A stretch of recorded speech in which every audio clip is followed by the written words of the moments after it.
बार एक संत रात को एक गांव से गुजर रहे थे। तभी उन्होंने सोचा, अरे रात भी हो गई है और आगे जंगल भी है। इस अंधेरे में जंगल पार करना मुश्किल है। वो संत वहाँ पेड़ के नीचे ही धुनी जमाकर बैठ गया। सुबह गांव के लोगों को पता चला कि एक संत हमारे गांव में तप करने आया है।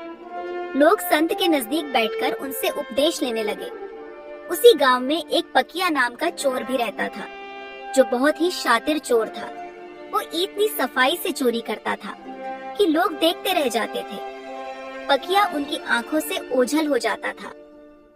अरे मैंने सुना है गांव में एक बुढ़ा संत आया है और वो लोगों को सही मार्ग दिखाने का उपदेश दे रहा है।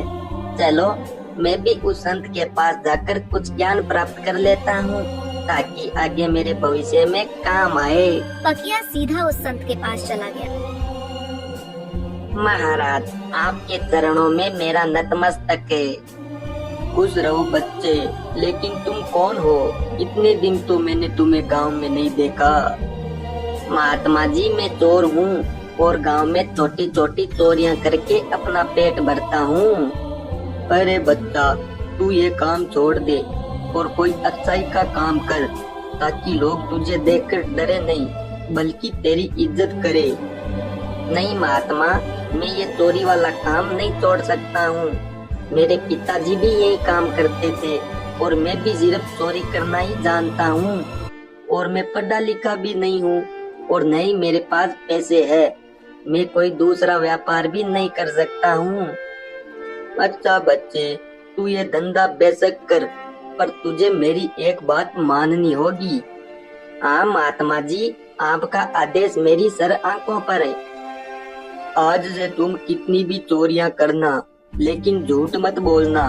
अगर तुम सच बोलकर चोरी करोगे तो वो चोरी नहीं बल्कि अगले व्यक्ति की मूर्खता मानी जाएगी। यह कहकर संत जंगल की ओर प्रस्थान कर जाता है। अरे ये क्या? ये महात्मा कह रहे हैं झूठ मत बोलना। अगर मैं झूठ ही नहीं बोलूंगा तो मेरा चोरी वाला काम कैसे होगा? लेकिन अब तो संत से मैंने वादा किया है, अंततः कुछ भी हो जाए अपना वादा नहीं तोड़ूंगा। यह सोचकर चोर भी चोरी के इरादे से वहाँ से चला जाता है। कुछ दूर जाने पर उसे एक व्यक्ति नजर आया। वह वास्तव में वहाँ का राजा था, जो भेष बदलकर नगर का भ्रमण कर रहा था। अरे मुसाफिर, तुम कौन हो और इस समय कहाँ पर जा रहे हो? चोर मन ही मन विचार करने लगा कि झूठ तो मुझे बोलना ही नहीं है, इसलिए सच बता ही देता हूँ। जो होगा देखा जाएगा। अरे भाई, मैं एक चोर हूँ और चोरी करने के इरादे से घर से निकला हूँ।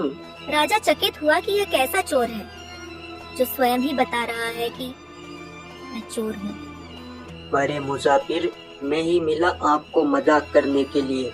तुम अवश्य ही कोई गुप्तचर हो जो राज्य का भेद लेने आए हो। अरे मेरे भाई, मैं मजाक नहीं कर रहा हूँ। मैं सच में एक सट्टा चोर हूँ और चोरी करना ही मेरा पेशा है। भाई, चोर तो मैं भी हूँ, परंतु अभी अभी नया इस धंधे में उतरा हूँ। अच्छा हुआ तुम मिल गए, आज दोनों मिलकर चोरी करते हैं। यदि तुम्हारा ख्याल हो तो हम राजमहल में चोरी करें। अरे पागल हो गए हो क्या? राजमहल में कैसे चोरी करेंगे? वहाँ के सैनिक हमें पकड़कर कारावास में डाल देंगे। अरे मित्र, तुम चिंता मत करो। मैं पहले राजा का गुप्त सेनापति था। मुझे महल के सारे गुप्त रास्ते मालूम है। आओ तुम मेरे साथ चलो। यह कहकर राजा उस चोर को साथ लेकर राजमहल के पास आ गए थे। अरे सुनो मेरी बात, तुम चोरी करने में पुराने खिलाड़ी हो। अंधेरे में देखने की तुम्हें आदत है, इसीलिए तुम अंदर जाकर माल बटोर लाओ। मैं यही पहरा देता हूँ। अरे तुम पागल हो गए हो? इतने बड़े राजमहल में कैसे पता चलेगा कि राजा खजाना कहाँ रखता होगा? राजा ने उसे खजाने का रास्ता और वहाँ तक पहुँचने की सब युक्ति समझा दी। चोर अंदर घुसा और सीधा खजाने के कमरे में चला गया। चोर वहाँ पर सोने चांदी और जेवरात को देखकर मदहोश हो गया। ये भगवान, आज तूने एक चोर को छप्पड़ फाड़ कर माल दिया है। अभी इस सारे माल को समेट लेता हूँ। चोर ऐसा बोल ही रहा होता है, तभी उसकी नजर 3 बहुमूल्य हीरों पर गई। उसने वे तीनों हीरे उठाए और वहाँ से चलने लगा। उसके मन में विचार आया कि हीरे तो 3 हैं, हम दोनों इनका आधा आधा भाग कैसे करेंगे।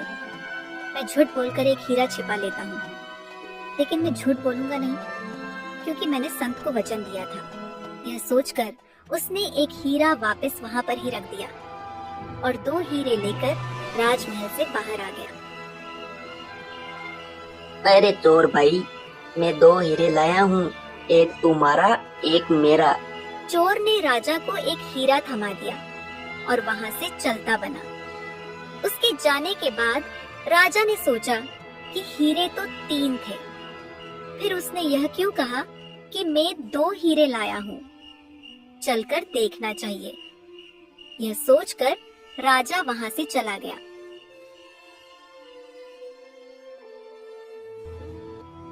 वो देखता है कि एक हीरा वहाँ पर ही रखा हुआ है। राजा बड़ा हैरान हुआ कि यह कैसा चोर है जो चोरी भी करता है और सच भी बोलता है। ऐसा विचार करके राजा अपने शयन कक्ष में आ जाते हैं।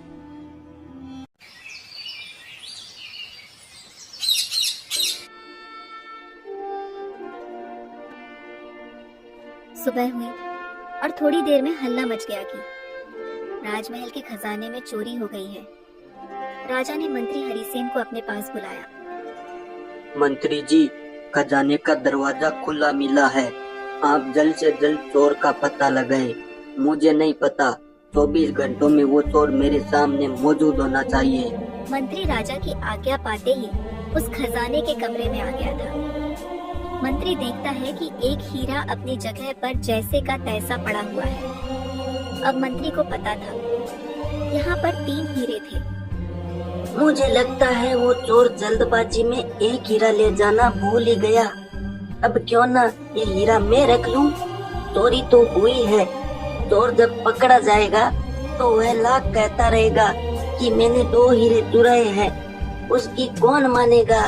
यह सोचकर उसने वह हीरा वहाँ से उठा लिया और राजा को आकर सूचना दी कि और तो सब ठीक है, लेकिन खजाने में से 3 हीरे गायब हैं। वो चोर तीनों हीरों को ले गया है महाराज। मंत्री की यह बात सुनकर राजा मुस्कुरा दिया। तत्पश्चात उसने मंत्री को शीघ्र ही चोर को तलाश करने का आदेश दिया। तलाश शुरू हुई और खोजियों द्वारा शीघ्र ही चोर को पकड़ लिया गया और राज दरबार में पेश किया गया। क्या रात को तुम्ही ने राजमहल में घुसकर चोरी की? जी महाराज, चोरी तो मैंने की है और इसका दंड भी भुगतने के लिए तैयार हूँ, परंतु मेरे साथ एक अन्य चोर भी इसमें शामिल था। अच्छा, तो उसका नाम बताओ, वो कौन था? ये बहानेबाजी बनाने से काम नहीं चलने वाला है। मैं उसका नाम नहीं जानता हूँ और नहीं ये जानता हूँ कि वह कहाँ रहता है। रात को पहली बार ही उसे मुलाकात हुई थी और उसी ने गुप्त द्वार से खजाने तक का रास्ता बताया था। वाह, क्या कहानी गढ़ी है। उसका नाम पता सीधे ही बता दो, वरना खाल खिंचवा दी जाएगी।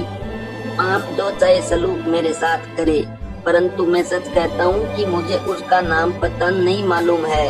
ऐसा बोलकर पकिया चोर रात वाली सारी घटना राजा के आगे बखान कर देता है और वो चोरी किया हुआ हीरा भी राजा के आगे रख देता है। एक हीरा रखने से कुछ नहीं होगा, तुम एक चोर हो, तुम्हारी बातों पर विश्वास नहीं किया जा सकता।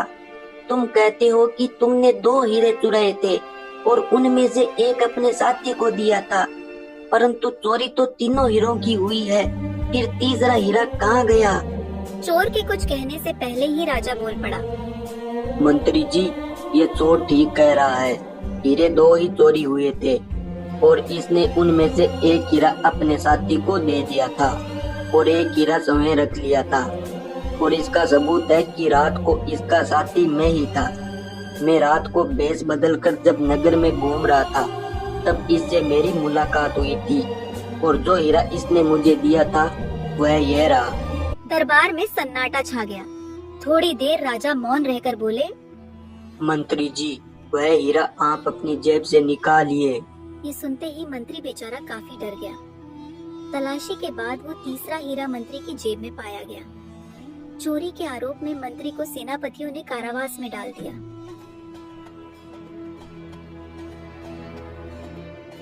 हे श्रेष्ठ पुरुष, तुम चोरी भी करते हो और फिर सच भी बोलते हो, इसका क्या रहस्य है? चोर ने संत से मिलने और उनसे सदा सच बोलने का वादा करने का संपूर्ण इतिहास बता दिया। हे सच्चे चोर, मैं तुमसे बहुत ही ज्यादा प्रसन्न हूँ और मैं तुम्हें अपना मंत्री बनाना चाहता हूँ। महाराज, ये आपकी मेहरबानी है, परंतु जिनका वचन मानने से ही आज मुझे आप मंत्री पद देने को तैयार हो गए हैं, मैं अब उनकी शरण में रहूंगा। ऐसा बोलकर वो चोर वहाँ से चला जाता है और सीधा उस संत के पास आकर अपना सारा जीवन वहाँ पर अर्पित कर देता है।